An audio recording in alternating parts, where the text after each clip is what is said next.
Oi, pessoal, sejam todos muito bem-vindos ao nosso 12º episódio da trilha de transformação além do digital, muito além do digital.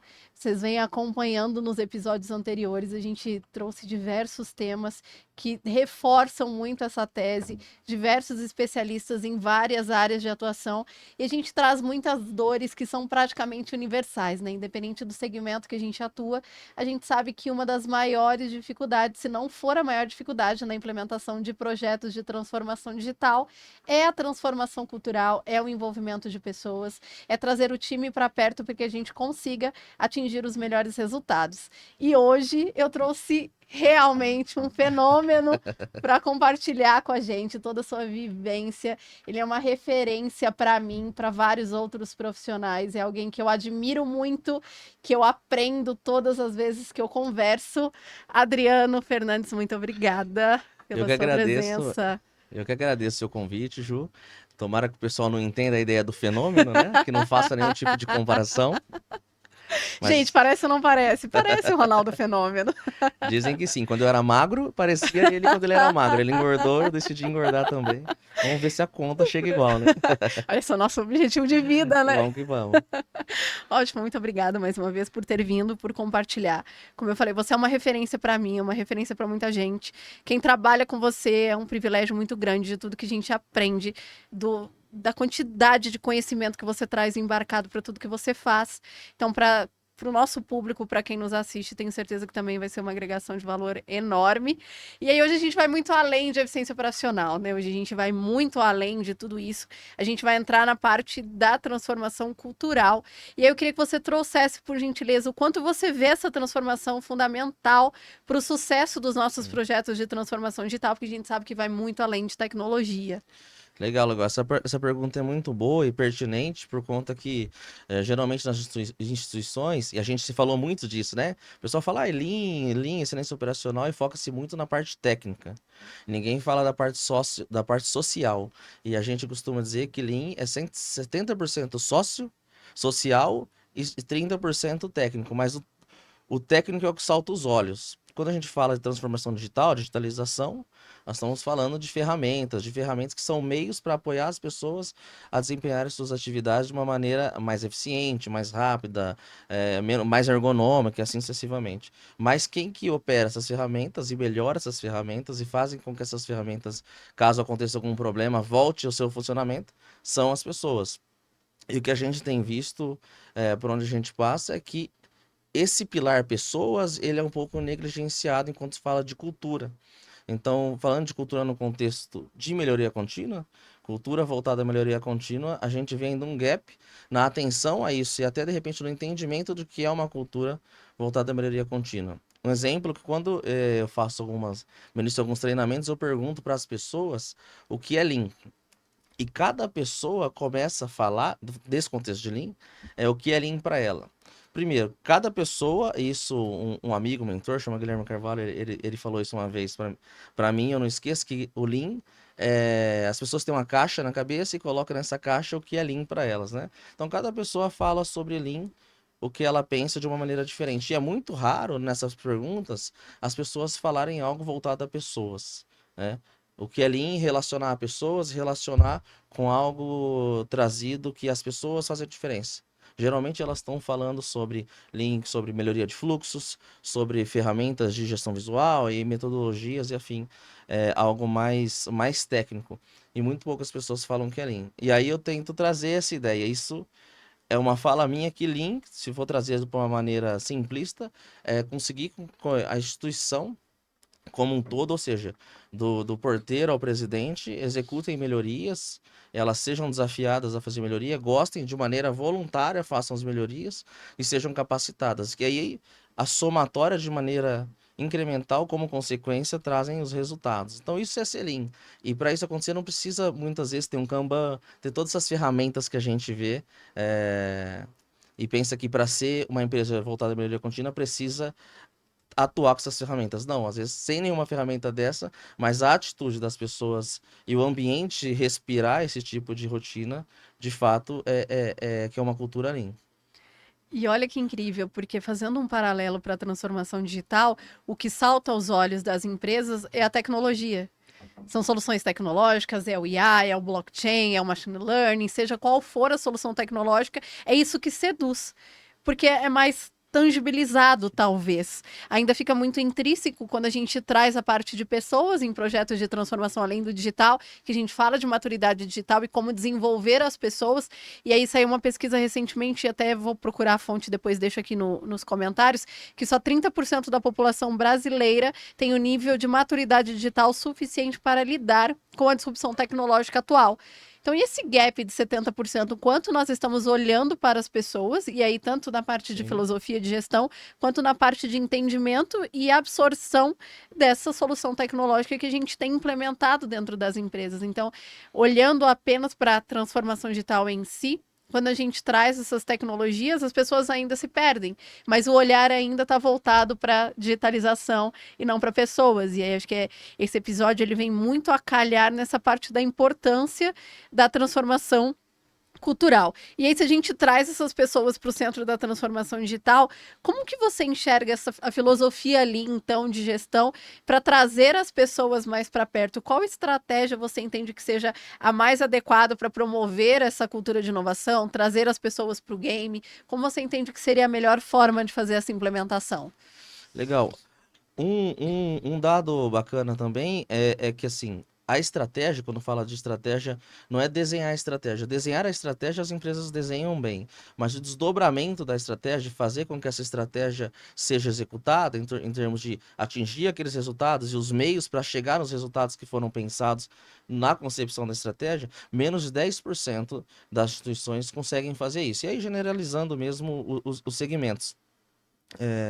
E quando a gente fala de estratégia, a gente está falando de desenhar o norte verdadeiro e trazer a liderança para alguns comportamentos, e esses comportamentos de maneira exemplar, cascateados, junto com as metas e com os projetos, mas de fato esse desdobramento das atitudes, ela de fato faz com que as pessoas tenham o comportamento que devas ter, ou seja, a empresa ela quer incentivar a inovação.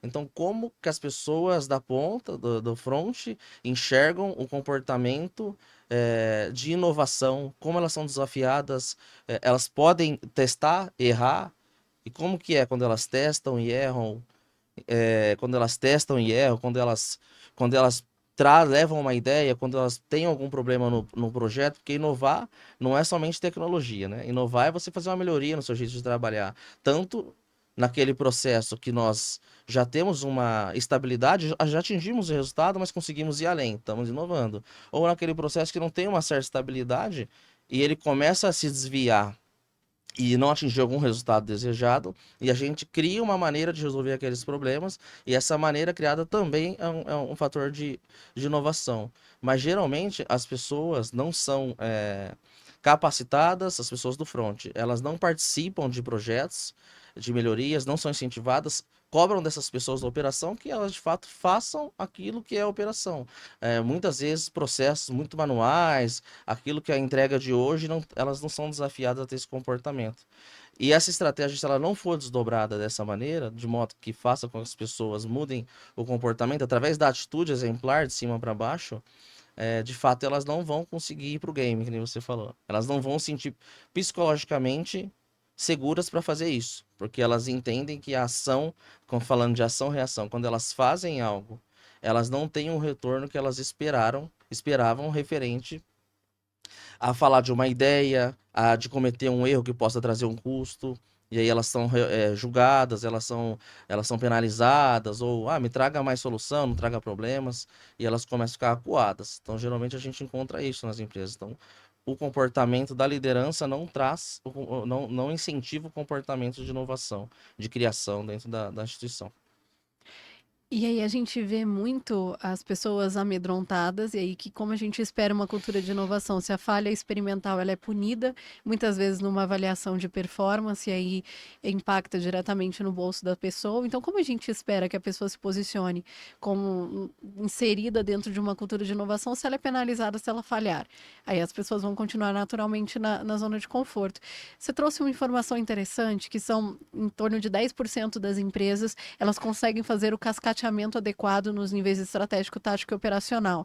que você entende como o gap, então, para que esses outros 90% não consiga fazer isso? É falta de comunicação, falta de alinhamento, falta de cultura de inovação? O que você entende como a causa raiz ali desses 90%, se é que existe uma única causa?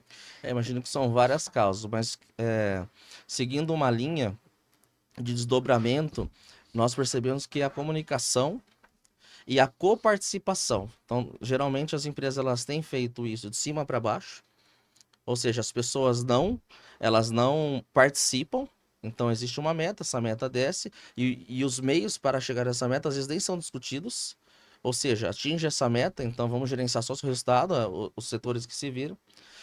Agora, em alguns momentos, quando essas instituições ainda pedem para as pessoas pensar em projetos, a camada tática é o máximo que chega a esses projetos para as pessoas discutirem o que faz sentido, o que não faz, quais são os meios. E na operação, daqueles que realmente vivem o dia a dia, eles não são contemplados. Recentemente fiz uma pesquisa em 3 hospitais que contemplou 247 pessoas diferentes da área de saúde no setor, na parte operacional. E uma das perguntas dessa pesquisa era justamente se você se sentia dono das metas que eram desdobradas, se você se sentia dono dos métodos para que se atingisse essas metas, se você se sentia incentivado e dono e, e contemplado enquanto suas ideias e seus meios ali, 49% disse que não.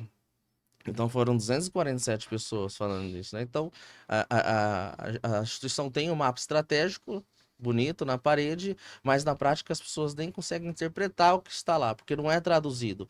Então, respondendo a pergunta, a tradução disso, né? Não adianta falar de EBITDA lá em cima e lá embaixo eu não conseguir traduzir quais são os itens para conseguir atingir um EBITDA, por exemplo.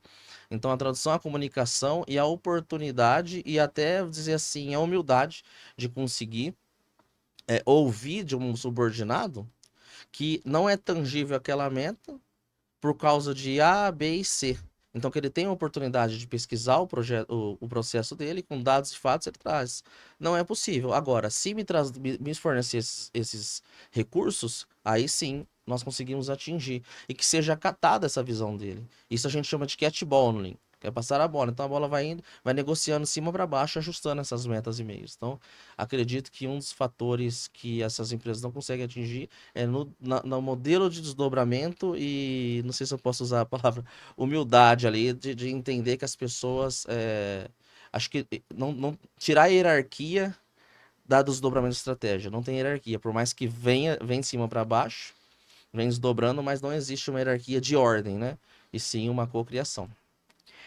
A gente vê isso acontecer muito em projetos de transformação digital, quando a liderança e a parte estratégica definem qual vai ser o software, muitas vezes de prateleira, porque foi indicado por um outro executivo, ou porque viu em algum congresso, alguma viagem internacional, mas não envolvem exatamente as pessoas da operação, e aí quando traz a solução tecnológica, ela não funciona, ela não resolve de fato o problema, e muito menos se conecta com os resultados esperados. Então a gente tem vivido isso na prática também de projetos de transformação digital, e agora eu tenho a minha demanda maior são empresas que me abordam e falam: olha, eu implementei uma IA para resolver o problema do meu processo e não deu certo. Por que não deu certo? Porque a IA não tem nada a ver com a necessidade do Sim. que aquele processo precisaria. Mas em nenhum momento foi feito o envolvimento do time operacional para entender dores e dificuldades. Foi trazido porque para a parte do marketing, vamos falar bem a Sim. verdade, é importante dizer que nossa empresa usa É, inteligência artificial. os hypes. Exato, mas o quanto nós estamos investindo dinheiro na escolha de soluções erradas. Isso a gente tem batido muito na frente e muito nessa tecla de trazer muito mais robustez na hora de direcionar qual a melhor solução. Tem um livro interessante que chama Cultura Toyota, do Licker, que é um estudioso da Toyota, do sistema deles, que ele define cultura. Falando cultura nesse contexto de melhoria contínua. Então ele define numa pirâmide de três estágios. O primeiro é o que se vê. Então, quando você vai numa instituição, você tem aquilo que você vê, que são as ferramentas, a IA, Sim, toda essa tecnologia. A segunda camada ele chama do que dizem, né, que são as normas e aquilo que as pessoas já é automático para as pessoas, por exemplo, aqui na minha instituição, para falar de indicadores, a gente tem uma reunião. Então aquilo já se tornou normal, são a maneira de se fazer as coisas. E por último, os pressupostos, que é o que motiva as pessoas a fazer o que elas fazem, né? E para elas não. Então, aqui, quando tem um problema, rapidamente eu vou expor esse problema, porque eu sei que quando eu exponho um problema, eu tenho a oportunidade de mostrar meu poder analítico, minha capacidade analítica, o meu líder vai me apoiar, ele vai me mentorar, e assim eu consigo crescer e ter apoio e ter uma visibilidade aqui dentro da instituição. Então, essas três camadas. E geralmente, o que acontece? Aí, colocando essa pirâmide no mar, vira um iceberg. Só a pontinha ali, que é o que se vê, que é o que aparece. E é justamente isso que tem acontecido, né? Falando até de ferramentas simples, nem digitalizadas, as pessoas focam só nisso. Imagina agora com essa questão que é mais elegante, que é a Exato, digitalização, que é exato. você impressionar as pessoas que vão na instituição. Então, acho que tem um link total com isso que você comentou. Sim, e a gente tem passado por isso fortemente também, vivendo essa onda.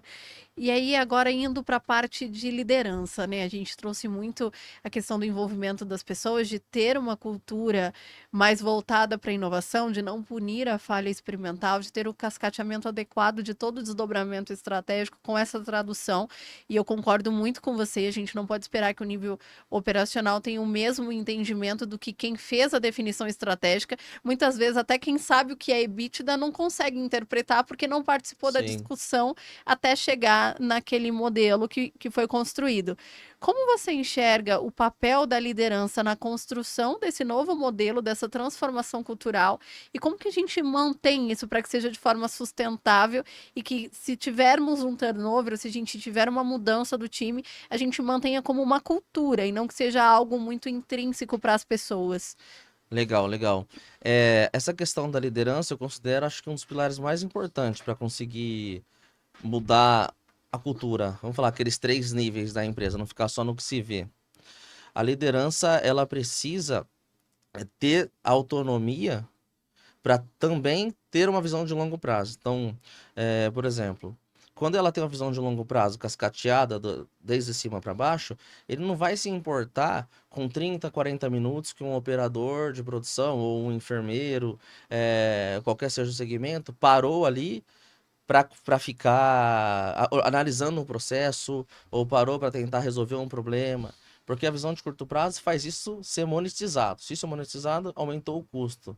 Então, se nós estamos querendo extrair o máximo de produtividade das pessoas e não conseguir organizar de maneira que algum tempo dela seja investido para que no futuro elas tragam inovações que aumentem essa produtividade de maneira orgânica, é difícil. E a liderança precisa ser educada dessa maneira, a conseguir trazer uma segurança psicológica e incentivo para que essas pessoas. Então, assim, a liderança precisa desafiar as pessoas. Não, ao invés do líder apontar o problema ou passar a solução, a gente indica que ele utiliza o método socrático de fazer perguntas. Ele sabe que aquela ideia pode até dar errado. Claro que ele analisa risco, todas as questões, né? Mas ele sabe que aquela ideia que está sendo trazida para ele pode dar errado, mas ele não avisa. Ele faz perguntas para que a pessoa volte, analise o seu processo e a elas mesmas chegue a solução, ao resultado, da definição que não faz sentido implementar para aquela via, ou, de fato, se ela implementar, que ela aprenda com esse erro e que esse erro seja valorizado. Então, a liderança ter esse tipo de comportamento traz, de fato, um comportamento de mentor, de desafiar, de ensinar, ajuda bastante nessa cultura de inovação. E um outro ponto, nessa mesma pesquisa que eu falei, tinha uma questão que era a seguinte: quando o seu líder aparece no posto de trabalho, qual é o seu sentimento? Aí tinha as questões. Me sentirei mentorado e apoiado ou é indiferente? 70% colocou como indiferente. Ou seja, nós estamos falando que as lideranças têm se tornado indiferentes. Por quê? Quando a gente pesquisa por quê? Porque a liderança não tem empatia, só cobra resultado, só quer o reporte para poder repassar lá em cima e de repente levar levar todo o crédito, não dar ouvido às ideias, tem medo de ser substituído ou se quer que o subordinado se destaque. Então, nós temos esse problema. Então, respondendo à pergunta, sim, o primeiro ponto, de fato, é a liderança tem uma visão de longo prazo e as pessoas sentirem que o líder tá ali e que é legal quando ele chega, né? Porque vai me mentorar, vai me ajudar, tô empolgado para mostrar o que eu pensei para ele, e mesmo assim, mesmo que tenha sido um erro, eu já vou levar o porquê eu errei, qual a lição aprendida e a gente vai conversar disso numa boa, não é um problema. E o outro ponto também interessante, também estava nessa pergunta, é o quanto a instituição traz uma segurança para as pessoas, e não falando segurança do ponto de vista de a empresa está falindo, tem que segurar todo mundo. Mas, por exemplo, tinha uma pergunta nas pesquisas que era assim: se houver uma oscilação de mercado, e essa oscilação de mercado trouxer uma queda nas vendas, uma queda nos produtos, uma necessidade de reduzir custos, você sente que o seu emprego é estável? Mais de 70% também dessas 247 pessoas responderam que não. Então, como que a gente, né, pegando essa amostragem que nós fizemos a pesquisa, pequena, mas ela, dentro da sua população, os resultados são significativos, que são mais de 50%, ainda mais nesse caso, como que a gente vai falar de melhorar processos, de manter processo, sustentabilidade, de inovar, sendo que as pessoas, elas não estão sentindo seguras ali, de certa maneira, né? Então, será que existe ainda no Ocidente alguma instituição que, nesse caso, pensaria em, vou colocar essas pessoas aqui para pensar em melhorias, para estudar, para desenvolver novos produtos? Ou eu acho que não, eu acho que ainda nós temos a cultura, opa, oportunidade de reduzir custo. Então, eu penso que isso tem uma total relação de causa e efeito com essa dificuldade que a gente tem nas transformações. E claro, a questão dos novos, né? Saiu o turnover. Eu penso que tem que ser desde a entrada. Desde a entrada nós temos que ter isso no onboarding. Isso tem que tentar colher, o RH colher isso das entrevistas, né? Como que essa pessoa pensa. E o grande risco é de que quase todas estejam desalinhadas, porque nós temos um perfil de liderança hoje muito difícil, né? E aí alinhar essa pessoa e testá-la mesmo nesse começo, mas que seja bem definido quais são os comportamentos, apesar de ser algo que não vem das exatas, né? É humanas, mas assim, quais são as atitudes que a gente espera, né? E ouvir muitos colaboradores da ponta. E o quanto é desafiador trazer esse comportamento para as pessoas numa transição geracional que a gente vive muito grande, né? A gente tem uma geração anterior à nossa que tratava o trabalho diferente da Sim, maneira que a gente trata, mas a gente ainda trata parecido com a geração anterior à nossa.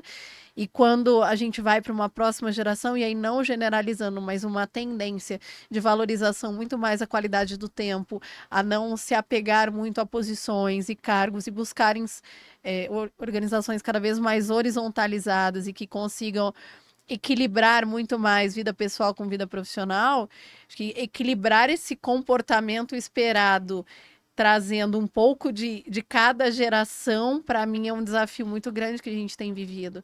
Porque apesar de trazer muito essa nova geração já vem digitalizada, né? Já vem sabendo sim. mexer no celular, ok, mas muitas soluções tecnológicas essa geração também não entende.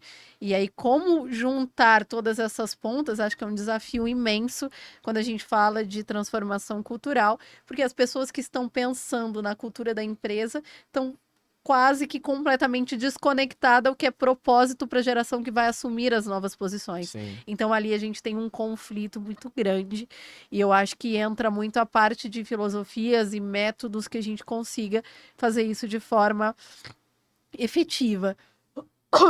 Perdão, Imagina. eu tô gravando, talvez vocês estejam percebendo a minha voz muito afônica e fanha. Eu espero que não esteja atrapalhando muito, que vocês consigam me ouvir até o final do episódio. Mas vamos lá, Adri.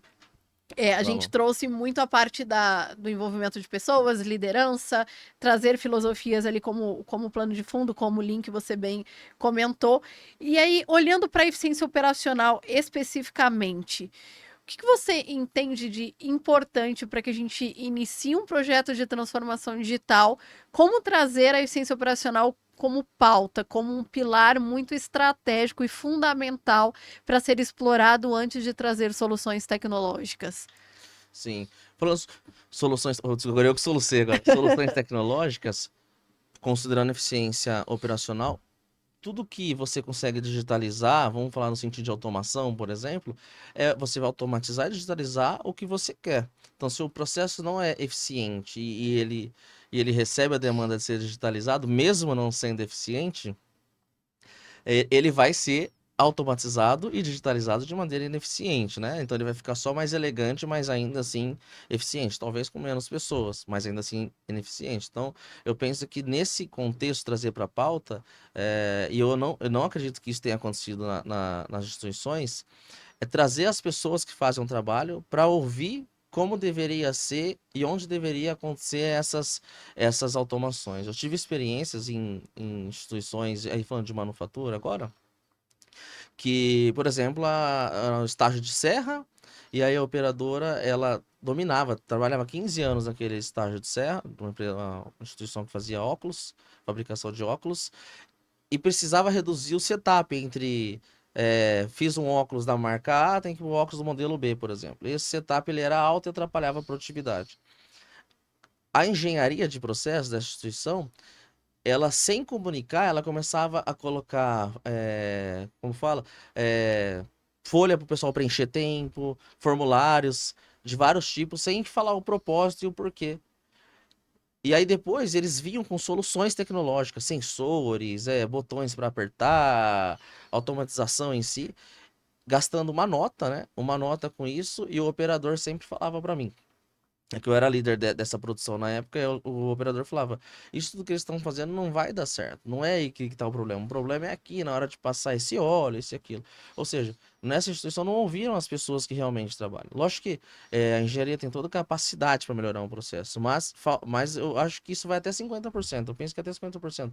Os outros 50% tem que ouvir quem faz. Que quem faz tem o macete, o manejo, que sabe o que fazer, sente, sabe a força que tem que colocar, que não tem que colocar. E eu vi essa instituição gastou muito dinheiro com várias outras questões do tipo. Então, ouvir as pessoas e colocá-las nessa pauta de eficiência operacional antes de digitalizar, penso que é uma economia, é um custo evitado gigantesco. Fora o aspecto de motivação que vai trazer, de importância, né? Eu sou da operação, tô de uniforme, todo dia sujo. Aí no outro dia eu tô lá na sala com o pessoal engravatadinho, comendo uma bolachinha e todo mundo tá na expectativa de ouvir o que eu tenho a dizer. Isso é muito grande em termos de reconhecimento para a pessoa que ali está recebendo a oportunidade. E isso é muito negligenciado.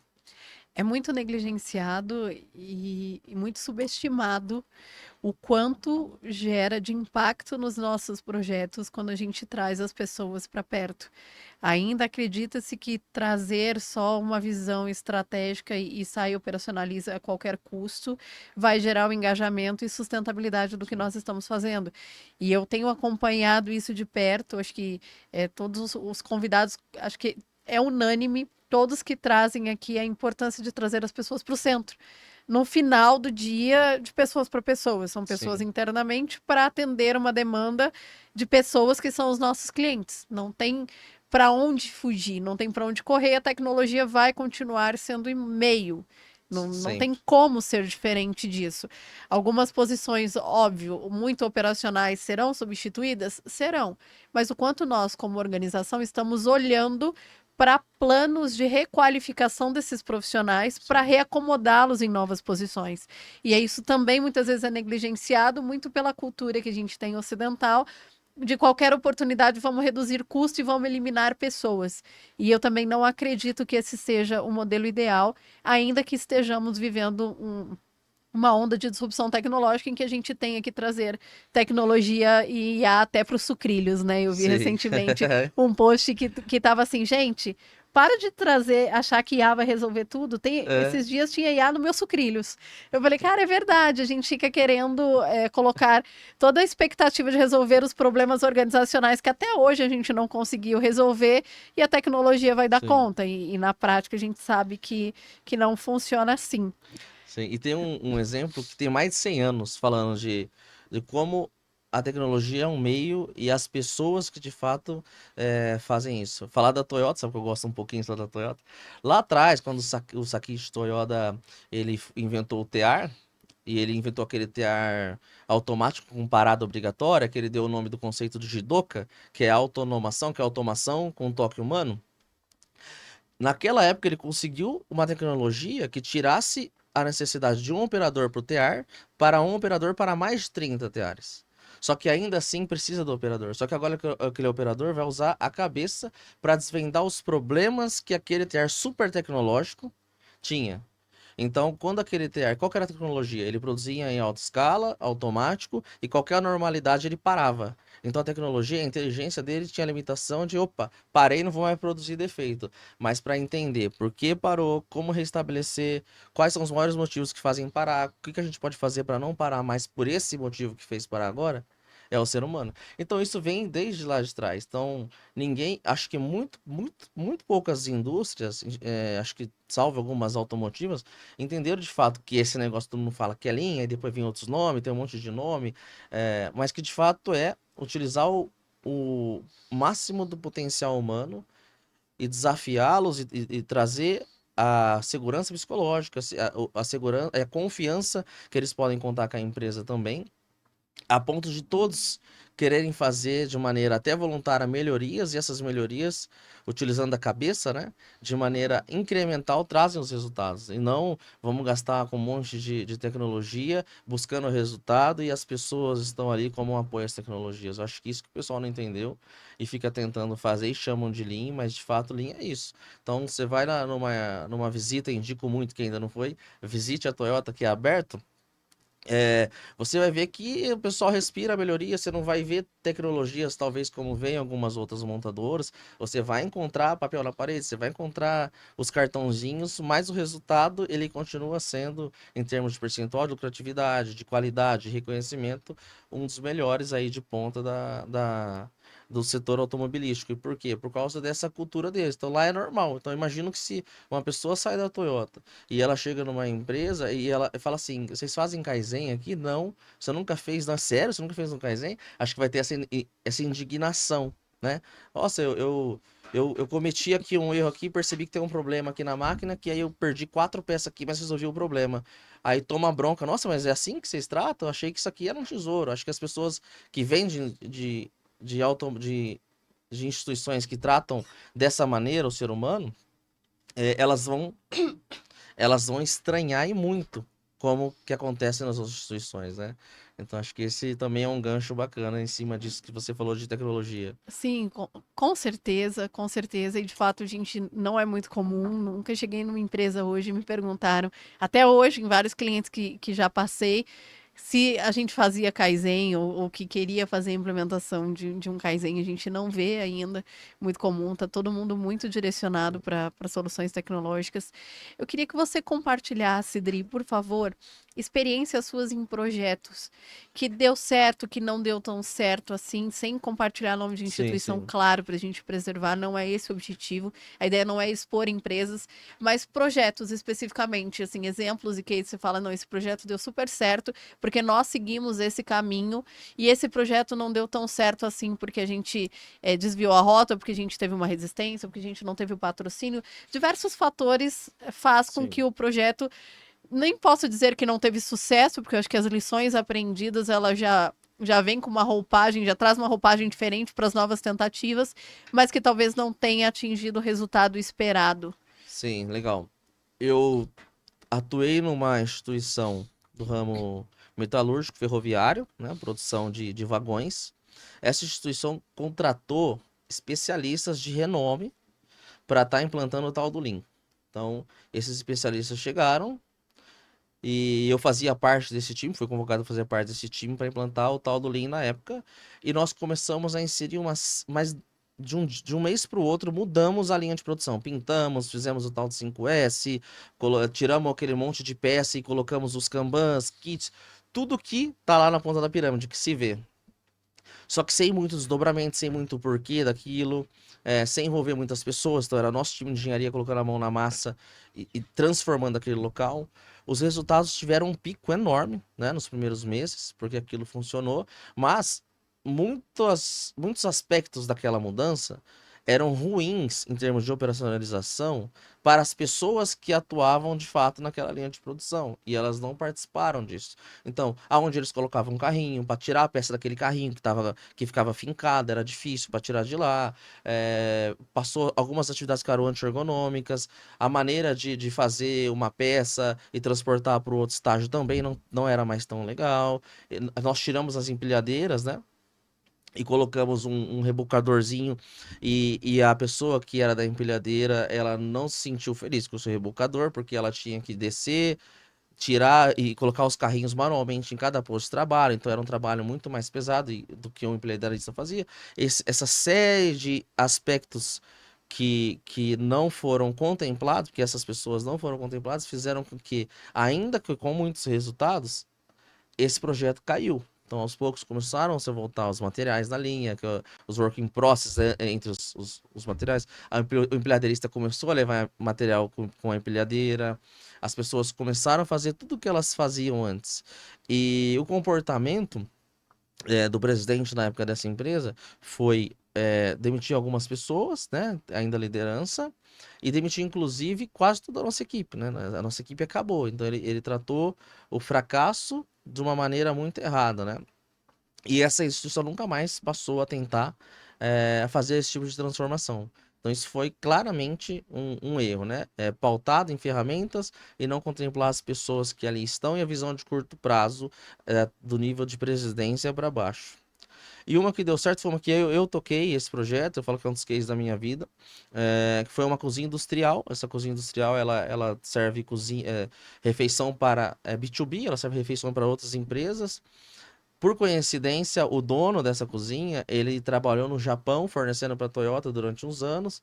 Quando ele viu a propaganda da empresa que eu tinha antes, com um segmento de consultoria ali na área de alimentação, ele me chamou e ele não tinha um problema para resolver na hora. Ele falou: ó, eu atraso a refeição, eu tenho um custo alto, mas eu não quero focar em nada. Eu quero ter aqui as pessoas mais engajadas, eu tenho muito turnover, eu tenho muito estresse aqui dentro, correria demais, às vezes a nutricionista tem que ir pra chapa, então eu quero melhorar, eu quero manter essa equipe, porque eu não consigo manter a equipe, toda vez que a equipe tá aprendendo o processo, os problemas de qualidade estão acabando, eu tenho algum turnover, porque o custo para entregar com qualidade, em termos de esforço das pessoas, ele é muito alto.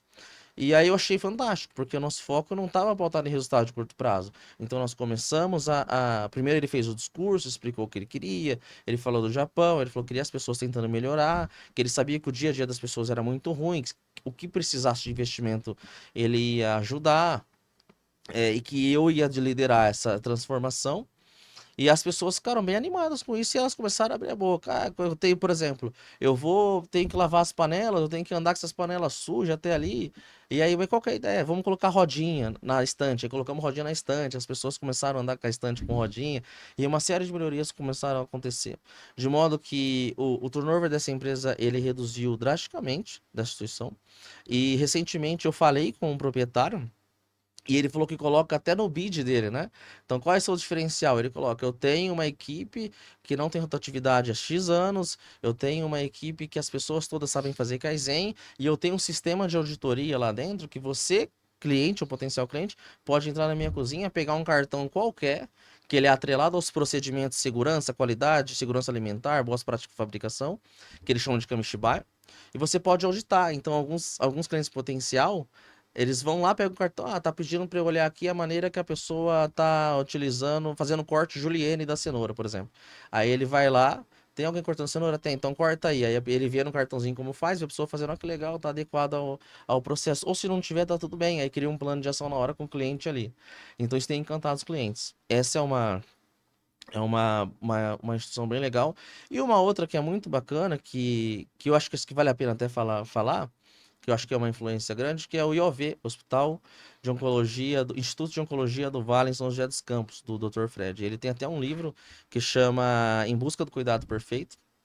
Ele tem um dado que 100% das pessoas fazem Kaizen, que são mais de 12 mil ideias implementadas nos últimos anos, que são mais de 4 melhorias rápidas por semana, e uma série de situações. Eu visitei esse hospital, e todo mundo lá fala de Kaizen, fala de melhoria e faz, né? Então você vê as ferramentas, mas você vê as atitudes, o turnover dele, ninguém tem menos de 10 anos no hospital, então todo mundo tem isso, as pessoas são totalmente motivadas de estar lá, existe uma autonomia, eu nunca vi nada igual, eu nunca vi nada igual, então na área de saúde eu acho que é bem bacana. E eles medem isso, o impacto disso, eles fazem alguma competição legal de Kaizen, qual local que faz mais Kaizen. Então, eu penso que se as instituições atuassem dessa maneira, em qualquer setor, e o de saúde é legal porque trata de vidas, né? A gente ia ter o maior nível de serviço em tudo qualquer produto ou serviço que fôssemos contratar. E o quanto a gente vai e volta para pessoas, né, É, Davi? O e quanto a cultura, gente, né? exato, cultura e pessoas, não tem como fugir de tudo isso. Acho que foram pontos bem interessantes que você trouxe. Cases de sucesso com envolvimento muito próximo, um direcionamento adequado e case que não deu tão certo, a importância de trazer as pessoas para perto. Então, reforço aquilo que você trouxe dentro dos meus cases, do conhecimento que eu tenho de implementação de projetos e o quanto a gente tem feito esse movimento de transformação muito além do digital.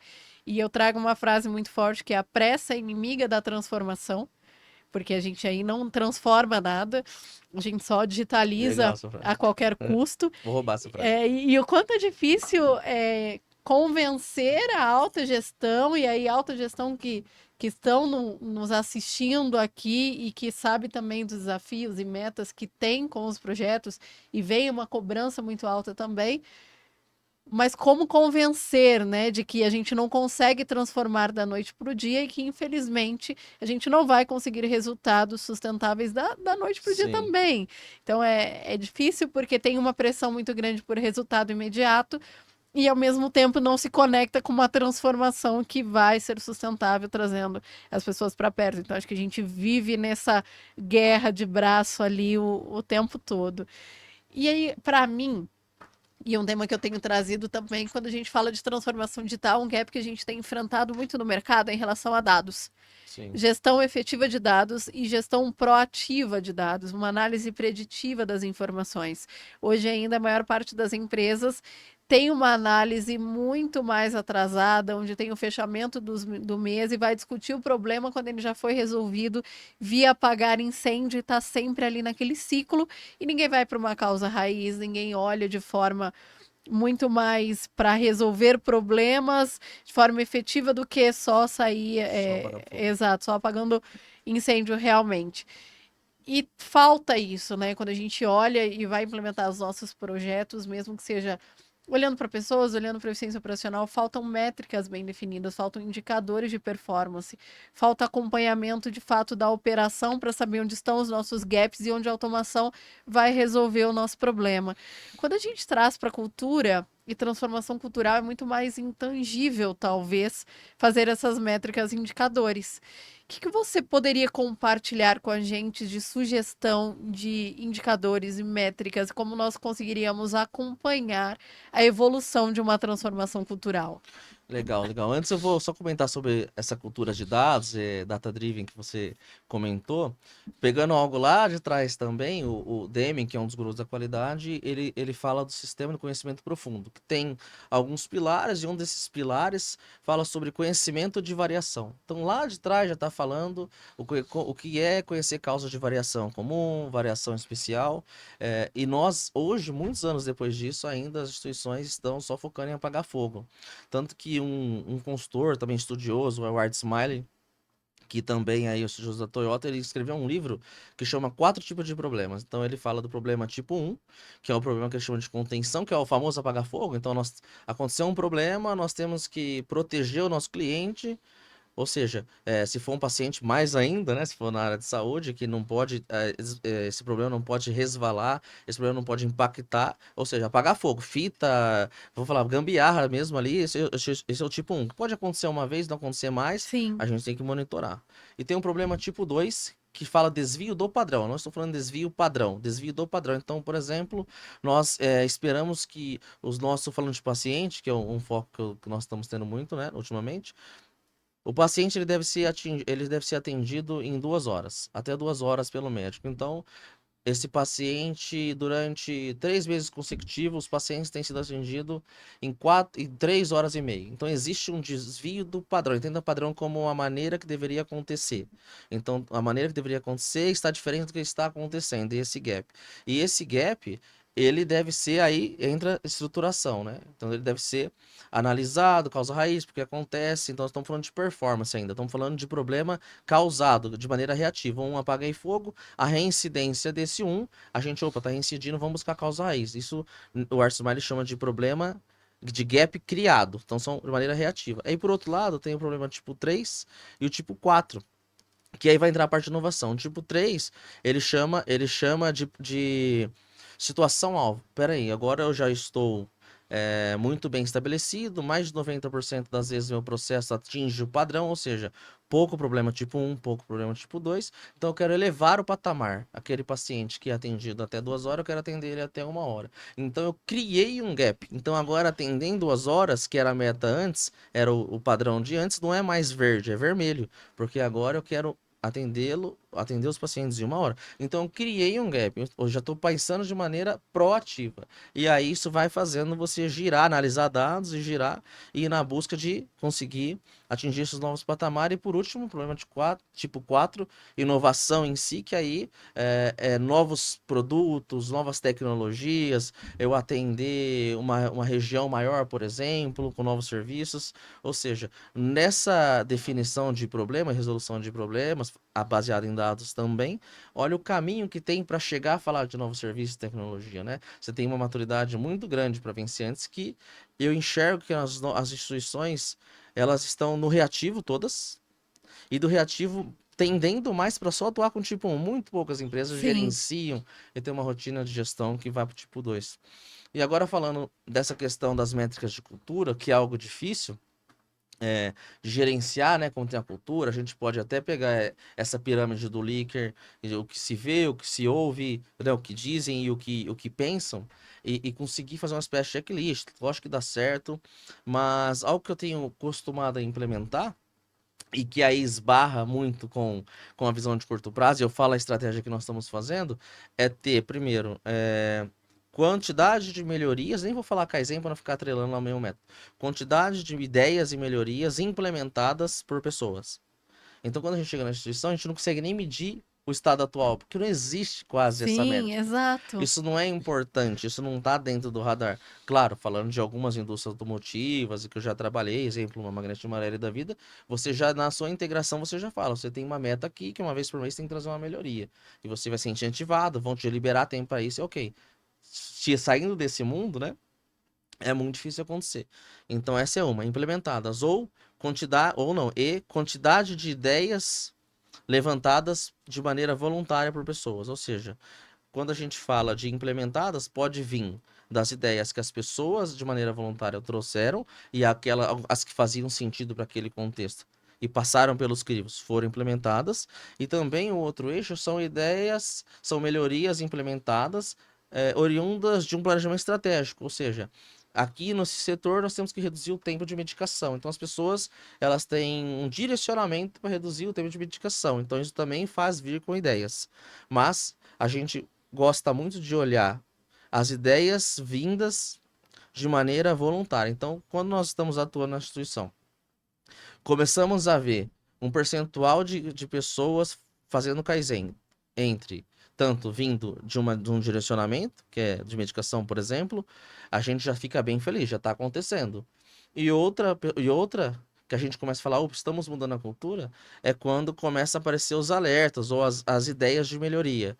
E quando a gente começa a aumentar isso de maneira exponencial, incremental, e a roda vai girando, a gente fala, nós estamos começando a sair do só do ver, as pessoas já estão começando a saber que a maneira de se trabalhar aqui é essa, e você tem que trazer melhorias para ajudar, e a parte de baixo do consciente e inconsciente, que é o pressuposto básico, é a motivação que nós demos queremos a ela. Então a gente está fazendo isso para ajudar, porque nós queremos ser o campeão do tempo de medicação, por exemplo, todos os hospitais aqui da região, e eu sou fomentado para isso, e eu também, eu peguei o gosto de fazer melhorias, que eu venho fazendo melhorias, depois eu consigo pleitear alguma coisa para mim, ou tem um campeonato de quem faz mais melhorias, e isso me anima e eu gosto de fazer, e a gente começa a ver que a cultura dessa instituição tem mudado. E eu acho que isso é muito interessante, é muito difícil. Mas esses são os indicadores. Aí, para suprir a visão de curto prazo, e a visão também que tem que trazer isso para uma esfera de. Vamos falar do BSC, né? Tem que atender lá tanto o acionista, como os processos, as pessoas aprendizadas, a sociedade e tudo mais. A gente traz, e aí que pode entrar tecnologia, né? Nós temos pensado nisso também, como cada pessoa, cada melhoria cadastrada e implementada trouxe de impacto. Porque tudo é impacto financeiro.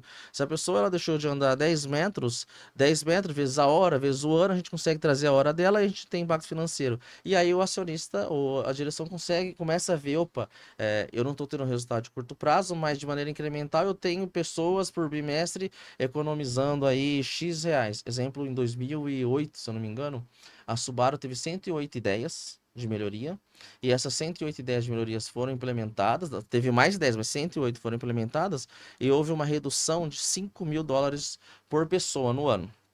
Aí você imagina, mas quem quer pagar para ver? E aí uma estratégia que nós temos feito, ok, essas pessoas que vão fazer melhoria, elas precisam testar e aprender. Então, para testar e aprender, a gente começa a inserir workshops nessa jornada. Então, esses workshops vão trazer um resultado de curto prazo, nós vamos treinando as pessoas, a parte de kaizens direcionados vai aumentando por pessoa, que todos têm que participar, e a gente vai fazendo um trabalho de fomento para que comece a vir os kaizens voluntários. Para mim, o indicador de entrega desse trabalho que a gente se dispôs a fazer é quando o indicador de projetos, eu quero participar de uma ideia, eu trago uma ideia, atinge aí mais de 40% das pessoas do nosso tempo de projeto, mais de 40% das pessoas já deram uma ideia e no mínimo 2 vezes, para mim já é um sucesso, a gente já pode falar que essa empresa está sendo transformada. Aí a gente pode falar de automatizar, que as pessoas não vão ter receio daquela ferramenta, elas vão entender, opa, eu vai tirar meu trabalho manual, mas eu vou estar aqui para fazer essa máquina rodar cada vez melhor, e assim sucessivamente.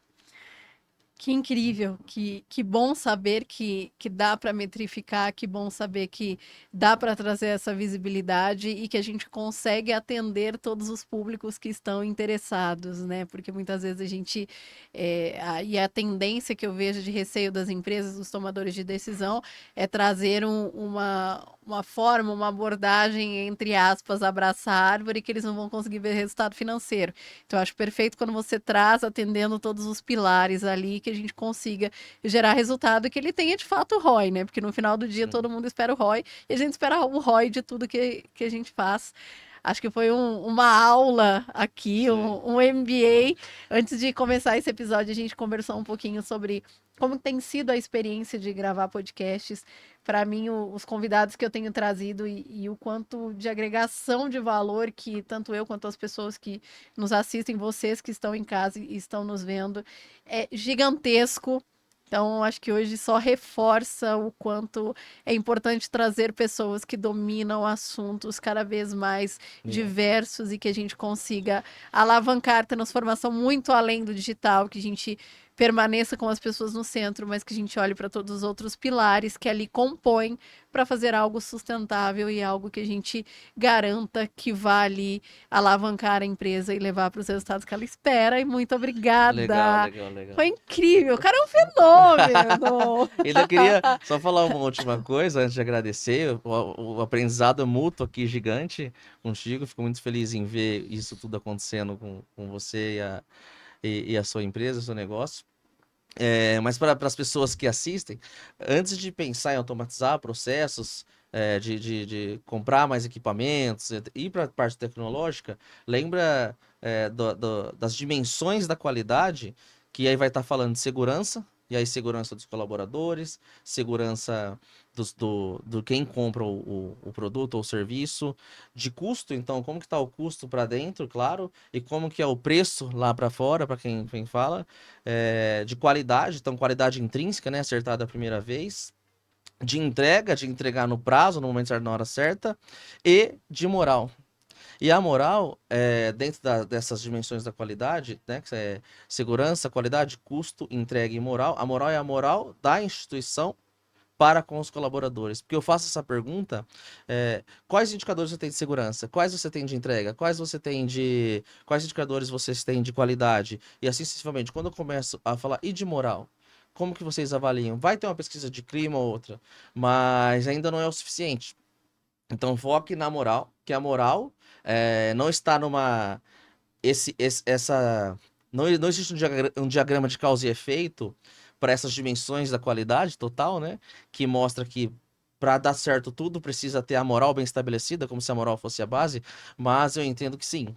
Então, se você tiver o foco nas pessoas e elas se sentirem seguras, desafiadas, elas confiarem na instituição, elas forem desenvolvidas, todas as outras dimensões de qualidade, custo, entrega e segurança, elas vão andar de maneira mais orgânica e sustentável.